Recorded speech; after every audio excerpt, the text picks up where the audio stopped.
Atoms of same element with same atomic number but different mass numbers are called isotopes. यानी एक ही element के वो atoms जिनका atomic number एक जैसा लेकिन मास नंबर मुख्तलिफ हो, आइसोटोप्स कहलाते हैं।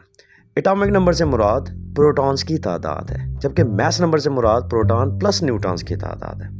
हाइड्रोजन के 3 आइसोटोप्स हैं। ये पहला आइसोटोप है जिसके न्यूक्लियस में एक प्रोटॉन नज़र आ रहा है और इसके आउटर शेल में एक इलेक्ट्रॉन रिवॉल्व कर रहा है। इसका नाम प्रोटियम है और इसका एटॉमिक नंबर भी 1 है, जबकि मास नंबर भी 1 है।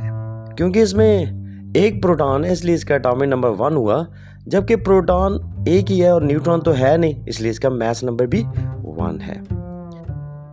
हमारे पास हाइड्रोजन का दूसरा आइसोटोप ड्यूट्रियम कहलाता है। तो ये रहा ड्यूट्रियम।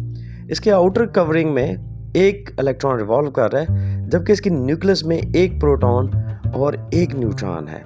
अब क्योंकि प्रोटॉन एक है इसलिए इसका एटॉमिक नंबर 1 होगा, जबकि प्रोटॉन और प्लस न्यूट्रॉन 2 हुए इसलिए इसका मास नंबर 2 हुआ।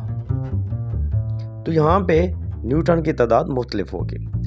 तीसरा हमारे पास जो आइसोटोप है हाइड्रोजन का, that is called tritium. Nucleus के ऑल अराउंड आपको कवरिंग नज़र आ रही है और इसमें इलेक्ट्रॉन रिवॉल्व कर रहे हैं।